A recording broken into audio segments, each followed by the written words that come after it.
Assalamualaikum warahmatullahi wabarakatuh. Bismillahirrahmanirrahim. Alhamdulillahi rabbil alamin. Wabihi nasta'inu ala umurid dunya waddin. Assalatu wassalamu ala ashrafil anbiya'i wal mursalin. Sayyidina wa maulana Muhammad sallallahu alaihi wasallam wa ala alihi wa azwajihi wa dhurriyyatihi wa ashabihi ajma'in. Rabbi shrah li sadri wa yassir li amri wahlul 'uqdatam min lisani yafqahu qawli, amma ba'd. Alhamdulillahirabbil alamin.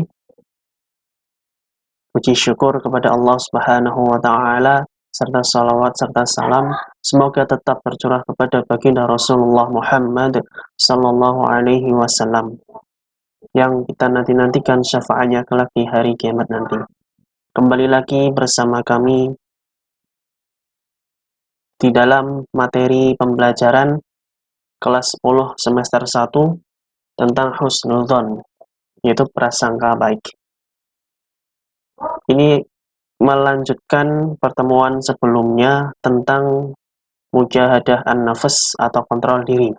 Jadi ini materi yang berikutnya, yaitu tentang husnudzon, yaitu prasangka baik. Pada kesempatan kali ini, kita masih sama seperti pertemuan sebelumnya. Kita akan membahas dari pengertiannya, kemudian dari dalil Quran dan hadisnya, kemudian cara atau sikap kita sebagai seorang muslim dalam mengamalkan Al-Quran maupun hadis terkait sifat husnudzon ini.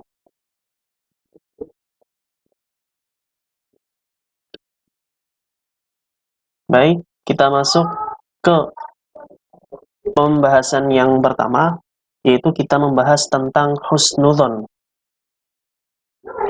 Pertama kita akan belajar tentang definisi atau pengertian.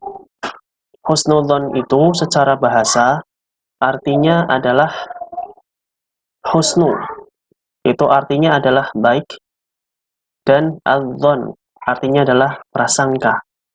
Sementara secara istilah, husnudzon adalah sikap atau keadaan jiwa yang mampu memahami dan menilai sesuatu secara baik, secara positif, atau melihat sesuatu dari sisi positif dan bijaksana. Ini secara istilah tentang husnudzon. Kemudian lawan kata daripada husnudzon itu adalah su'udzon. Apa sih makna dari su'udzon itu? Su'udzon itu artinya adalah negative thinking, yaitu prasangka buruk atau a priori, yang merupakan lawan dari tadi, yaitu husnudzon. Makna lain dari husnudzon dan su'udzon. Yang pertama, yang namanya husnudzon itu adalah pikiran dan hatinya jernih dari prasangka buruk atau su'udzon. Sementara untuk su'udzon itu cenderung kepada yang pertama di sini, pandangannya jelek. Tidak ada kebaikan dalam pandangannya terhadap sesuatu yang dilihatnya maupun yang didengarnya maupun yang dirasakannya.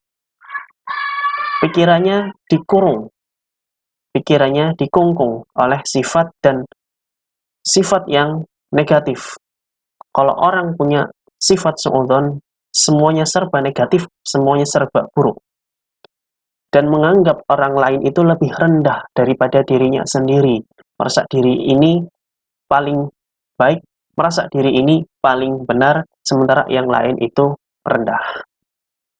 Masih terkait su'udzon. Su'udzon itu kalau orang punya sifat su'udzon, biasanya punya sikap suka curiga, suka cemas, was-was, kemudian amarah, gampang marah, dan benci. Padahal itu hakikatnya apa yang ada di dalam hati hanya perasaan semata. Belum tahu keadaan nyatanya seperti apa. Tapi orang yang punya su'udzon itu biasanya seperti itu, curiga, was-was, cemas, marah atau amarah, suka benci kepada orang, dan lain sebagainya. Anak-anakku sekalian, husnudzon itu artinya adalah berbaik sangka. Lah, berbaik sangka itu kepada siapa saja? Nah, baik sangka itu atau husnudzon itu kita ajukan, kita lakukan, kita amalkan kepada yang pertama di sini akan kita bahas yaitu husnudzon kepada Allah Subhanahu wa taala. Kemudian husnudzon kepada diri sendiri, husnudzon kepada sesama manusia. Selanjutnya, melanjutkan yang tadi, yaitu macam-macam husnudzon. Secara garis besar, husnudzon dibagi 3. Tadi sudah disebutkan atau disinggung sedikit. Yang pertama ada husnudzon kepada Allah, yang kedua ada husnudzon kepada diri sendiri, dan yang ketiga itu adalah husnudzon kepada sesama manusia.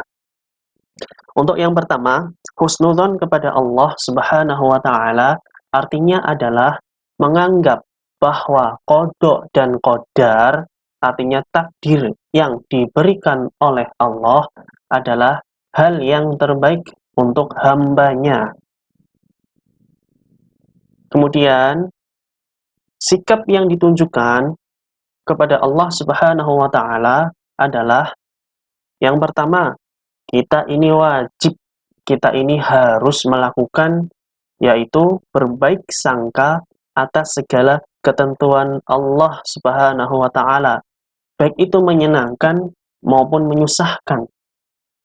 Kemudian menata hati, perasaan, dan meneguhkan sikap bahwa setiap yang Allah takdirkan, setiap yang Allah berikan, setiap yang Allah rencanakan, semuanya itu mengandung hikmah yang bisa kita ambil sebagai sebuah pelajaran.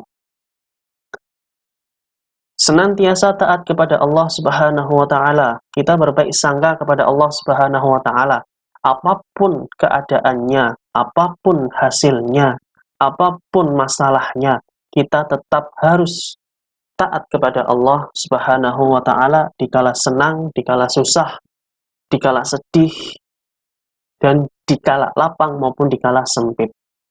Dan tidak lupa kita ketika berhusnudzon kepada Allah, sikap kita juga harus banyak-banyak bersyukur apabila mendapatkan kenikmatan dari Allah.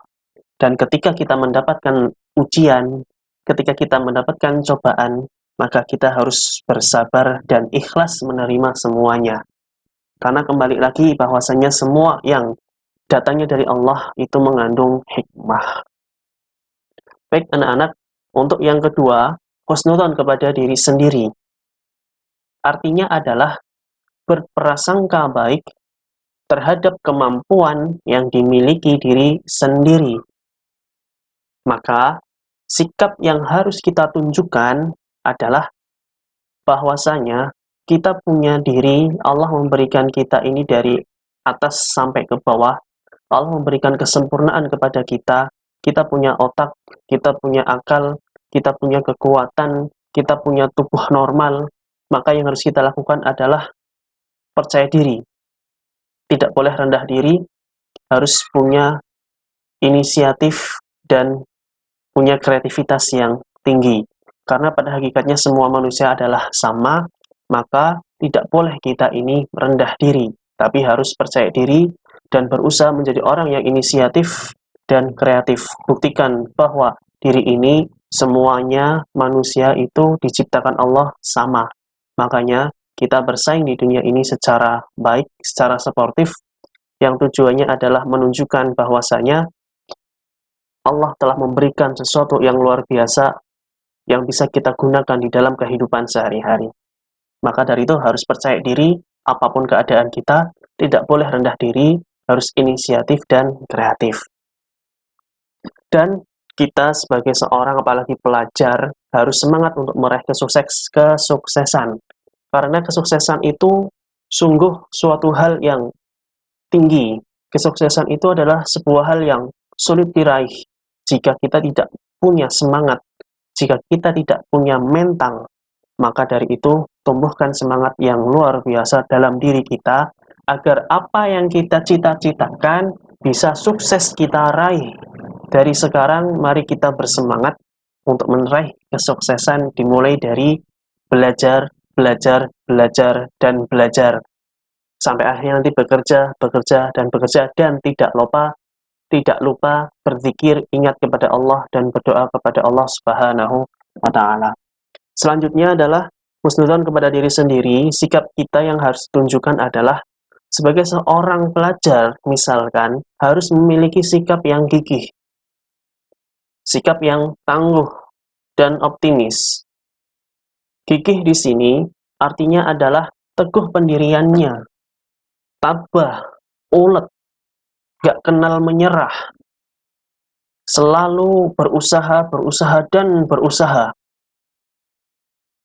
Dan yang berikutnya adalah optimis. Artinya, memiliki harapan baik dan yang positif. Setelah kita melakukan sebuah usaha yang maksimal dengan apa yang telah Allah anugerahkan kepada kita, berupa akal pikiran, berupa tubuh yang sehat, maka kita lakukan dengan cara melaksanakan apa yang menjadi tujuan kita, apa yang menjadi visi misi kita dengan gigih, dengan tangguh, dan dengan optimis, dengan harapan Allah Subhanahu wa Ta'ala memberikan sebuah kemudahan, karena setiap yang kita lakukan adalah bentuk syukur kepada Allah Subhanahu wa Ta'ala. Dan yang ketiga, husnudzon kepada sesama manusia. Artinya adalah berprasangka baik terhadap sesama dan tidak meragukan kemampuan orang lain. Siapa orang lain? Yaitu keluarga, baik itu nanti di sekolahan maupun di masyarakat. Dan sikap yang ditunjukkan ketika husnudzon kepada sesama manusia itu adalah kita menjadi seseorang yang senang. Dalam segala hal, berpikirlah yang positif. Antara sesama harus saling menghormati. Tidak boleh bersikap curiga, tidak juga boleh dengki, tidak juga membenci. Tapi harus menumbuhkan sifat saling kasih dan menyayangi. Antar sesama, kita harus saling membantu, tolong-menolong, agar kita semuanya bisa mendapatkan indahnya yang namanya kebersamaan. Kemudian hidup rukun dan harmonis, baik di keluarga, di sekolah, maupun di masyarakat. Baik anak-anakku sekalian, 3 macam husnudzon ini bisa kita ambil hikmahnya, bahwasanya kalau kita berbaik sangka kepada Allah, kita berbaik sangka kepada diri sendiri dan kepada sesama manusia, maka hikmah yang bisa kita ambil adalah bahwasanya akan tumbuh perasaan cinta kepada Allah, akan tumbuh perasaan cinta kepada diri sendiri, yaitu bentuk syukur kepada Allah, dan rasa cinta kepada sesama manusia. Kemudian menumbuhkan rasa syukur kepada Allah, karena kita tahu kalau kita semakin bersyukur, maka Allah akan memberikan kita nikmat yang banyak. Hikmah yang berikutnya adalah menumbuhkan sikap sabar dan tawakal terhadap apa yang menimpa kita di kehidupan ini. Menumbuhkan keinginan untuk mendapatkan rahmatnya Allah, menumbuhkan keinginan untuk mendapatkan ridhonya Allah Subhanahu wa Ta'ala. Dan seorang yang berhusnudzon dalam setiap hidupnya itu akan tenang.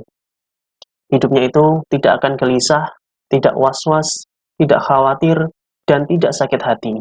Karena penuh dengan prasangka yang baik, yang menandakan orang yang husnudzon atau punya prasangka baik, itu hatinya itu luas, tidak sempit. Luas menerima segala sesuatunya, lapang menerima segala sesuatunya. Kemudian orang yang berhusnudzon juga akan mendapatkan sifat yang luar biasa, yaitu pemaaf, suka menepati janji, menjaga kesuciannya, terus punya rasa malu, gigih dalam berusaha, sabar di dalam menghadapi cobaan, kasih sayang terhadap diri sesama, dan lingkungan, suka tolong-menolong, dan menebarkan kedamaian. Karena orang yang husnudzon tidak ada kebencian, yang ada hanyalah kedamaian. Kemudian memelihara kebersihan. Orang yang husnudzon itu biasanya adalah memelihara. Orang yang husnudzon itu biasanya menumbuhkan, bukan merusak, bukan menghancurkan, tapi memelihara. Yang berikutnya adalah mendorong manusia mencapai kepada kemajuan, menimbulkan ketentraman, menghilangkan kesulitan dan kepahitan, dan membuahkan kreasi yang produktif dan bermanfaat. Ini adalah hikmah husnudzon. Yang berikutnya adalah kita akan bahas dalilnya, yaitu ayat Al-Quran tentang husnudzon. Kajian Quran Surat Al-Hujurat ayat 12. Baik anak-anakku sekalian, mari kita bersama-sama membaca kajian ini, membaca Quran Al-Hujurat ayat 12 ini. Yang pertama, dengarkan saya dulu membaca, artinya simak dulu saya, lalu nanti yang kedua kalian bersama saya membaca bersama-sama. Kita mulai dari bacaan basmalah. Bismillahirrahmanirrahim. Ya ayyuhalladzina amanu ijtanibu katsiran minadh-dhann inna ba'dadh-dhanni itsmun wa la tajassasu wa la yaghtab ba'dukum ba'da ayuhibbu ahadukum an ya'kula lahma akhihi maytan fakarihtumuh wattaqullah innallaha tawwabur rahim. Baik, mari kita bersama-sama. 1, 2, 3. Bismillahirrahmanirrahim. Ya ayyuhalladzina amanu ijtanibu katsiran minadh-dhann inna ba'dadh-dhanni itsmun wa la tajassasu ولا تجسسوا ولا يغتب بعضكم بعضا أيحب أحدكم أن يأكل لحم أخيه ميتا فكرهتموه واتقوا الله إن الله تواب رحيم. Sadaqallahul azim. Alhamdulillah, mudah-mudahan mendapatkan berkahnya kita membaca Al-Quran. Selanjutnya kita akan belajar tentang tajwidnya yang ada di dalam Quran Surat Al-Hujurat ayat 12. Kita mulai di sini. Ya adalah bacaan mad jaiz munfasil, artinya dibaca panjang. Di sini dinamakan mad jaiz munfasil dikarenakan ada mad tabi'i, ada huruf mad bertemu dengan hamzah, tetapi di lain kata atau di lain kalimat. Membaca panjangnya itu 2, 4, sampai 5 harokat. Ya ayu. Ini namanya mad jaiz munfasil.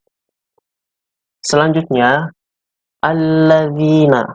Ini adalah bacaan alif lam syamsiyah, karena di sini ada huruf alif lam yang bertemu dengan huruf syamsiyah, yaitu lam.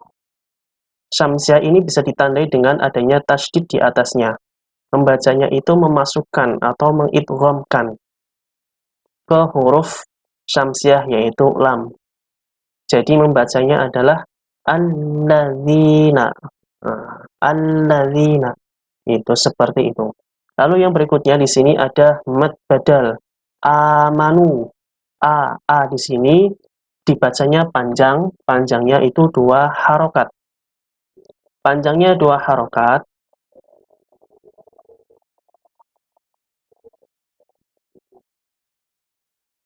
Baik, kita ulangi lagi, yaitu mad badal. Di sini ada huruf mad bertemu dengan hamzah di dalam satu kata atau dalam satu kalimat, tetapi hamzah ini mendahului huruf mad, atau huruf mad ini didahului oleh huruf hamzah. Jadi namanya di sini adalah mad badal. Panjangnya 2 harokat. Jadi kalau kita sambung ya ayyuhalladzina amanu. Selanjutnya yaitu ada qalqalah sughra. Ini huruf jimnya yang disukun atau dibaca mati, yaitu amanuj. Manuj, qalqalah sughra dipantulkan secara ringan, karena qalqalah sughra ini artinya adalah dipantulkan tetapi ringan. Kenapa kok ringan? Karena huruf qalqalah jim ini berada di tengah kalimat. Amanujtanibu. Seperti itu. Selanjutnya di sini ada mad tabi'i, yaitu injtanibu. Ada huruf wawu sukun. Sebelumnya ada huruf dhammah. Artinya mad tabi'i itu adalah ada huruf dhammah bertemu dengan huruf mad, yaitu wawu, maka dibacanya panjang. Panjangnya 2 harokat. Selanjutnya kasiran mi. Rammi. Ini dibacanya adalah idgham bi gunnah. Sebabnya karena ada tanwin bertemu dengan huruf mim, yaitu huruf idgham bi gunnah. Masuknya dengan dengung. Kasiran minadh-dhanni inna. Di sini ada bacaan gunnah, yaitu ada nun tasydid, nun yang ditasydid, dibacanya dengan dengung. Inna ba'dadh-dhanni ismun wala. Lah ini jika disambung ismun wala, maka dibacanya itu adalah idgham bi gunnah. Sama seperti yang awal tadi di sini, yaitu di sini ada tanwin bertemu dengan huruf wawu, dibacanya dengung, pemasukan tanwin ke huruf wa. Ismu wala. Wala tajassasu wala. Nah, wala di sini dibacanya adalah panjang. Namanya mad tabi'i. Kenapa kok mad tabi'i? Jelas karena di sini ada huruf lam bertemu dengan huruf mad tabi'i, yaitu alif di sini. Jadi dibacanya panjang 2 harokat. La wala yaghtab ba'dukum. Kemudian kita ketemu lagi ada huruf yang dibaca idgham, yaitu memasukkan. Namanya idgham mutamassilain. Artinya adalah 2 huruf yang sama. Di sini ada huruf ba mati atau ba sukun yang bertemu dengan huruf ba di depannya yang hidup. Maka dimasukkan menjadi satu. Namanya idgham mutamassilain. Wala yaghtab ba'dukum ba'da. Ketemu lagi ada mim mati bertemu dengan huruf ba. Dibacanya adalah ikhfa syafawi. Artinya adalah ikhfa itu dibaca dengan samar-samar, syafawi artinya bibir. Karena mim ini keluarnya dari bibir, maka dinamakan ikhfa syafawi. Ba'dukum ba'da. Selanjutnya, di waqaf di sini ada bacaan panjang, yaitu mad iwad, yaitu dibaca panjang 2 harokat, karena di sini ada huruf yang berharokat fathah tanwin. Ba'dukum ba'da. Selanjutnya, ayuhibbu ahadukum an. Ahadukum an. Ada mim mati bertemu dengan hamzah, maka di sini dibacanya adalah jelas, yaitu idhar syafawi, karena ada huruf mim yang keluarnya itu dari bibir. Ahadukum a, dibacanya jelas, yaitu idhar. Ayyakula, ayyakula. Di sini ada nun mati bertemu ya, namanya idgham bil ghunnah, memasukkan huruf nun ke ya. Ayyakula. Lanjut, lahma akhihi maitan, maitan. Nah, ini ada ya mati, sebelumnya ada huruf yang berharokat fathah di tengah-tengah kalimat. Ini dibacanya panjang, 2 harokat, namanya mad layin. Lahma akhihi maitan fakarihtumu. Tanfa, bacaan ikhfa hakiki, karena ada tanwin bertemu dengan huruf ikhfa, yaitu fa, dibacanya samar-samar.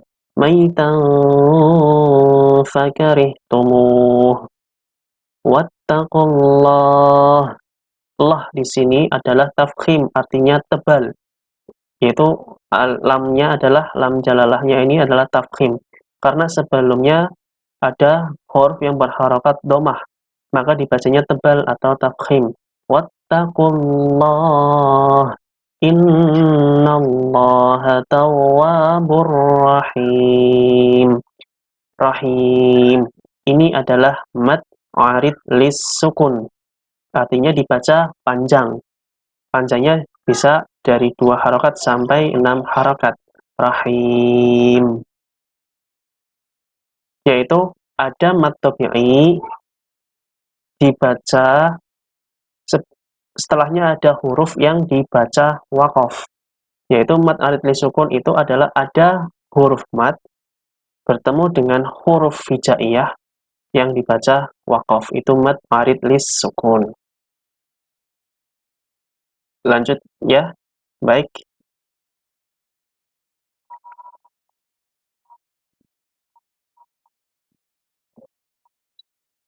Nah, sekarang kita akan membahas tentang makna katanya atau mufradatnya. Quran Surat Al-Hujurat ayat 12. Bismillahirrahmanirrahim. Diikutin ya, anak-anak.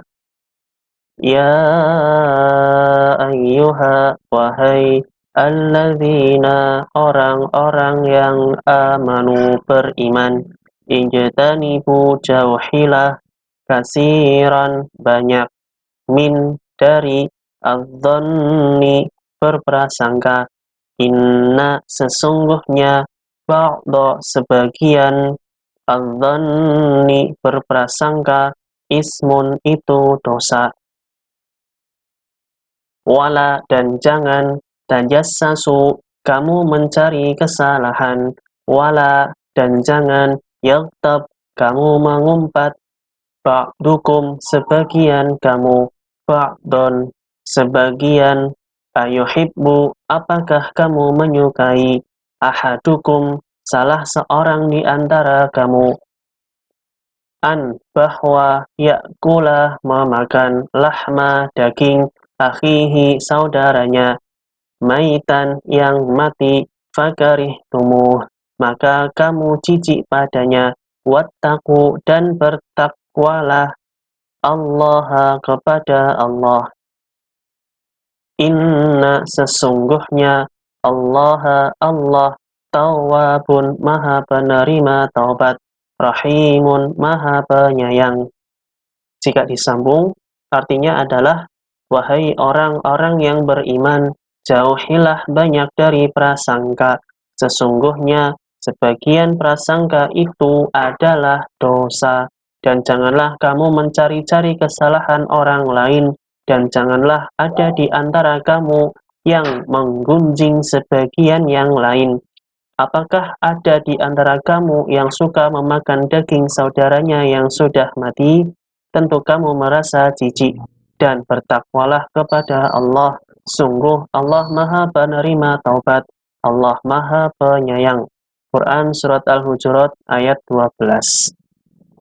Selanjutnya, asbabun nuzul, yaitu sebab-sebab turunnya ayat ini. Menurut Ibnu Munzir dan Ibnu Juraij, ayat ini turun berkaitan dengan kebiasaan sahabat Nabi yang bernama Salman Al-Farisi, yang ketika makan lalu tidur dengan mendengkur. Sebagian orang membicarakannya, maka turunlah ayat ini yang melarang umat Islam untuk menggunjing dan mengumpat. Baik anak-anak, selanjutnya adalah isi kandungan ayat Quran Surat Al-Hujurat ayat 12. Isi kandungannya adalah bahwa ayat ini membimbing umat Islam agar memiliki akhlak yang baik, akhlak kepada Allah, diri sendiri, sesama, dan lingkungan. Kemudian akhlak merupakan fondasi bagi umat Islam di dalam membina, di dalam membangun masyarakat yang Islami. Yang ketiga, akhlak itu bertujuan untuk mensucikan hati atau jiwa, untuk memperbaiki, menuntun, dan memperindah sikap. Akhlak tercela yang harus dihindari adalah su'udzon, yaitu prasangka buruk, menggunjing, membuka rahasia, atau membicarakan aib. Perilaku ini diibaratkan seperti memakan daging saudaranya yang sudah meninggal. Quran Surat Al-Hujurat ayat 12 ini mengantarkan kepada sebuah tatanan, aturan atau norma kemasyarakatan yang damai, yang tenang dan sejahtera. Di ayat ini juga mengukuhkan prinsip tatanan hukum di Indonesia dengan istilah praduga tidak bersalah, yakni seseorang belum dinyatakan bersalah sebelum terbukti kesalahannya. Selanjutnya, ada dua perilaku tercela yang harus dijauhi, yaitu ghibah dan tajassus. Apa sih ghibah dan tajassus? Ghibah itu artinya menyampaikan atau menyebut sifat atau hal atau keadaan orang lain yang tidak hadir tentang sesuatu yang tidak disenanginya. Jika itu cocok bagi pelaku, itu tetap terlarang.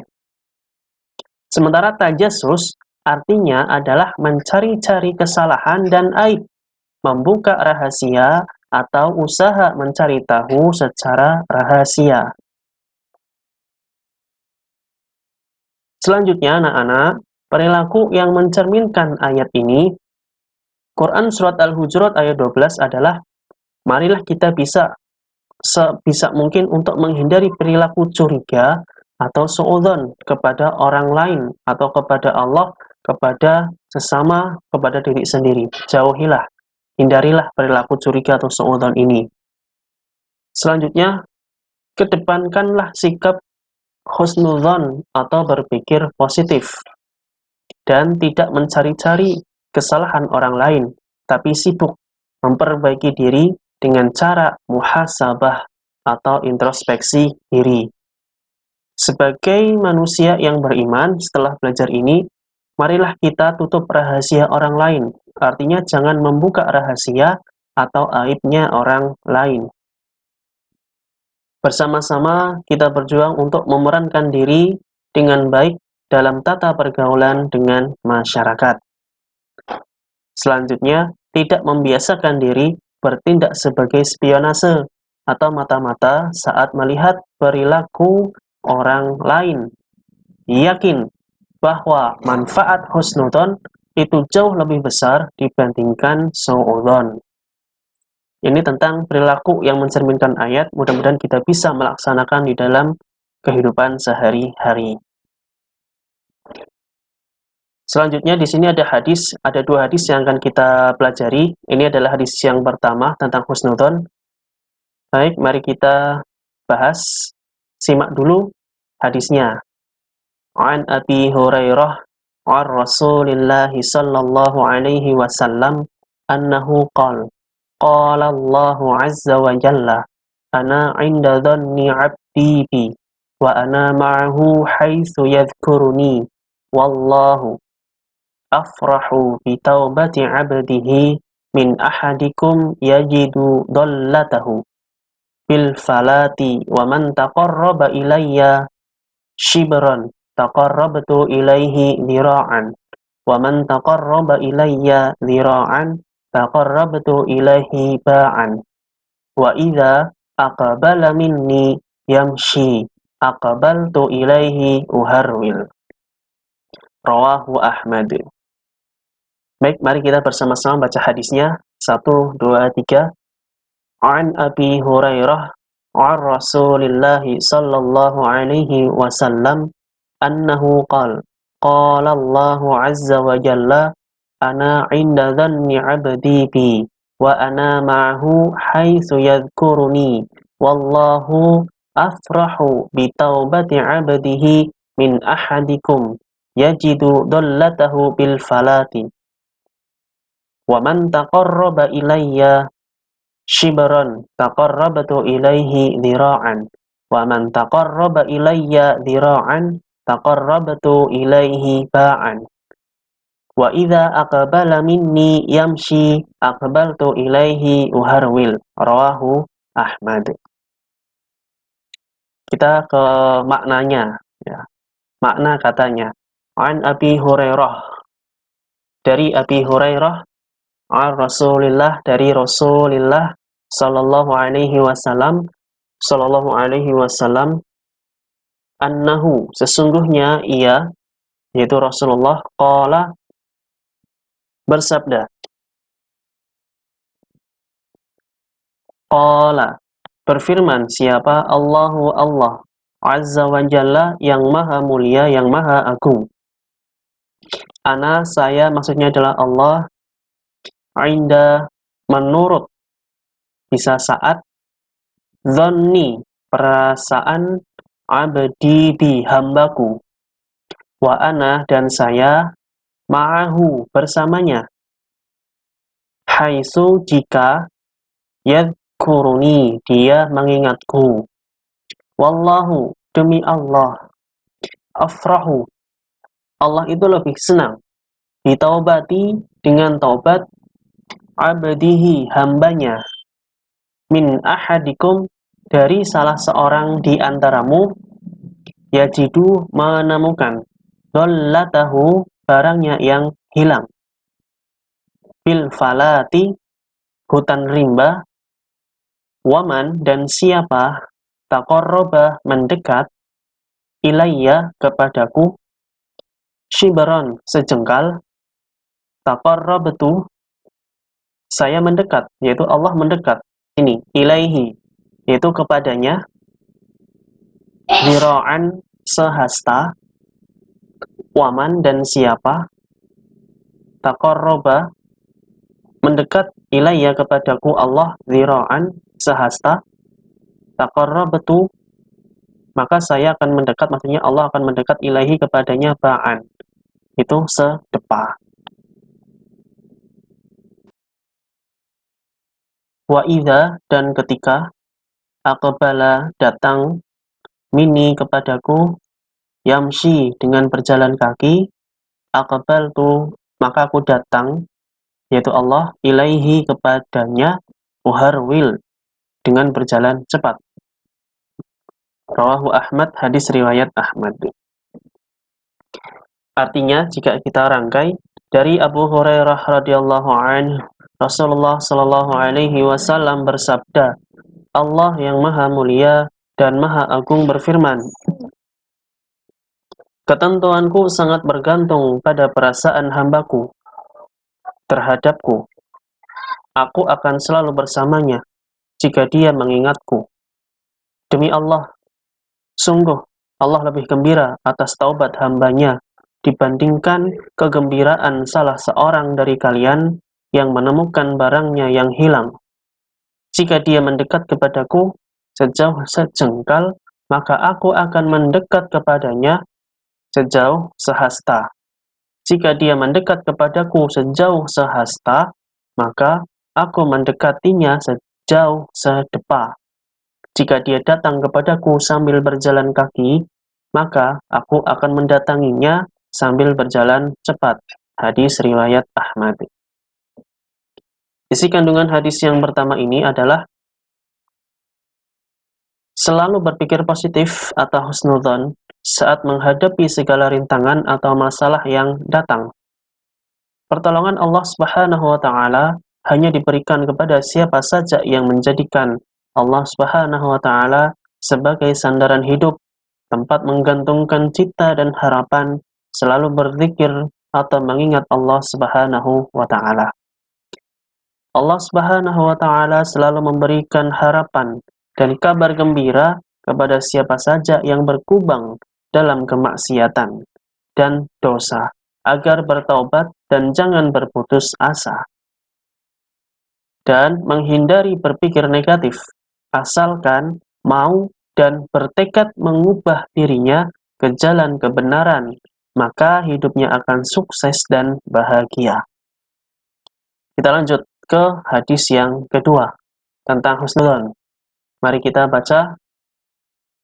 An Abi Hurairah radhiyallahu anhu qala Rasulullah sallallahu alaihi wasallam, iyyakum wadh-dhanna fa inna dhanna akdzabul hadits wa la tajassasu. Rawahul Bukhari wa Muslim. Kita baca bersama. An Abi Hurairah radhiyallahu anhu qala Rasulullah sallallahu alaihi wasallam, iyyakum wadh-dhanna fa inna dhanna akdzabul hadits wa la tajassasu. Rawahul Bukhari wa Muslim. Kita artikan berkata, An Abi Hurairah, dari Abi Hurairah radhiyallahu an, qala, berkata, qala, bersabda Rasulullah sallallahu alaihi wasallam, iyyakum, berhati-hatilah, wadhanna, prasangka, dengan prasangka, fa inna, karena sesungguhnya, adzanna, prasangka itu, akdzabu, paling dusta, al-hadisi, perkataan, wala tajassasu, dan janganlah, wala, dan jangan, tajassasu, memata-matai atau mencari kesalahan atau aib orang lain. Rawahul Bukhari wa Muslim, hadis riwayat Bukhari dan Muslim. Jika dirangkai, artinya adalah dari Abu Hurairah radhiyallahu anhu. Rasulullah shallallahu alaihi wasallam bersabda, hati-hati kalian dari dzan atau prasangka, karena dzan atau prasangka itu adalah ucapan paling dusta. Dan janganlah kalian memata-matai sesama kalian. Hadis riwayat Bukhari dan Muslim. Isi kandungan hadis ini itu adalah berhati-hati, dengan sangat hati-hati, agar tidak melakukan prasangka atau dzan. Dasar atau landasan dilarangnya sikap ini karena ia merupakan ucapan yang paling buruk atau ucapan yang jelek. Selanjutnya, anak-anakku sekalian, kita akan membahas sesuatu atau istilah yang terkait atau sifat yang terkait dengan husnudzon, yaitu ghibah, buhtan, dan fitnah. Tadi kalau husnudzon adalah berbaik sangka, kalau suudzon itu buruk sangka, lalu ghibah, buhtan, dan fitnah itu apa? Mari kita bahas sedikit di sini. Ghibah itu adalah membicarakan kejelekan orang lain di belakang orang yang bersangkutan, walaupun yang disebut itu cocok dengan pelaku. Atau ghibah itu adalah membicarakan kejelekan orang lain di belakang orang yang bersangkutan, dan yang disebut itu cocok dengan pelaku, itu bisa dikatakan dengan ghibah. Kemudian yang kedua ada buhtan, artinya itu bohong besar, adalah membicarakan kejelekan orang yang tidak disandang oleh yang bersangkutan. Artinya hampir sama dengan ghibah, cuman kalau buhtan ini atau bohong besar itu lebih kepada membicarakan kejelekan orang lain, yang kejelekan itu tidak disandang oleh orang yang dijelek-jelekan itu. Itu namanya adalah buhtan. Menjelek-jelekan orang lain padahal orang itu tidak jelek, tidak punya kejelekan yang disebutkan. Itu namanya buhtan. Nah, kalau ghibah ini adalah membicarakan kejelekan orang lain di belakang orang yang bersangkutan, meskipun yang disebutkan itu cocok dengan pelaku. Yang berikutnya yaitu fitnah. Fitnah adalah perkataan bohong atau tanpa berdasarkan kebenaran dengan maksud menjelekkan orang lain. Catatan anak-anakku sekalian, antara ghibah, buhtan, fitnah ini sangat erat kaitannya. Jika ada orang yang melakukan ghibah, yaitu menggunjing, membicarakan kejelekan orang lain di belakang orang yang bersangkutan, itu bisa sama dengan buhtan atau bohong besar ketika yang dibicarakannya itu ternyata tidak sesuai dengan orang yang sedang dibicarakan. Bahkan lebih besar lagi nanti dampaknya bisa sampai kepada fitnah, bohong, lebih besar lagi. Udah ghibah, nanti bisa buhtan, bisa sampai kepada fitnah yang lebih parah lagi. Di dalam Quran dijelaskan juga al-fitnatu asyaddu minal qatl. Fitnah itu lebih kejam daripada pembunuhan. Jadi, anak-anakku sekalian, marilah kita bersama-sama menghindari sifat-sifat tercela yang seperti ini. Hindarilah ghibah, hindarilah buhtan, hindarilah fitnah. Selanjutnya, kita akan bahas tentang ghibah ini lebih detail sedikit ya. Nah, jadi ghibah itu ternyata ada yang dibenarkan atau diperbolehkan. Dengan catatan, yang pertama, boleh ghibah, yaitu terkait dengan fatwa atau hukum. Yaitu seseorang bertanya tentang hukum dengan menyitir atau mengambil atau mengutip sebuah kasus tertentu sebagai contoh. Itu boleh. Atau ghibah dengan menyebut keburukan seseorang yang suka memamerkan keburukannya di depan umum. Misalkan si A, ini suka melakukan sebuah tindakan yang buruk, tindakan yang jelek di banyak orang, sehingga sudah banyak orang yang tahu tentang kejelekan itu. Tentang orang itu suka melakukan seperti ini. Maka ketika ada orang menyebut keburukan seseorang yang suka memamerkan keburukannya di depan umum, itu dibolehkan atau dibenarkan.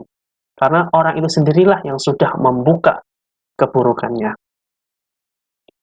Dan menyampaikan keburukan kepada seseorang yang sangat membutuhkan informasi tersebut, ini boleh. Misalkan terkait dengan lamaran.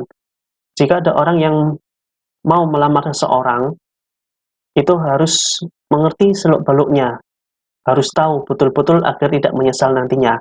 Maka baik buruknya itu boleh untuk disampaikan kepada si calon yang mau melamar. Yang berikutnya adalah memperkenalkan seseorang yang tidak dapat dikenal, kecuali menyebut aib atau kekurangannya. Bagaimana lagi? Kita nggak tahu namanya, kita nggak kenal siapa, tapi kita tahu. Dan banyak orang yang tahu tentang kekurangannya itu. Makanya ketika kita sebutkan kekurangannya, orang-orang sudah paham, itu boleh. Dan ini bukan termasuk ghibah yang dilarang, tapi dibenarkan atau dibolehkan. Dan yang terakhir, anak-anakku sekalian, bagaimana sih cara menghindari ghibah? Yang pertama, selalu ingat bahwa ghibah itu menjadi penyebab kemurkaan Allah Subhanahu wa taala. Selalu mengingat bahwa timbangan kebaikan pelaku ghibah akan pindah kepada orang yang digunjingkannya.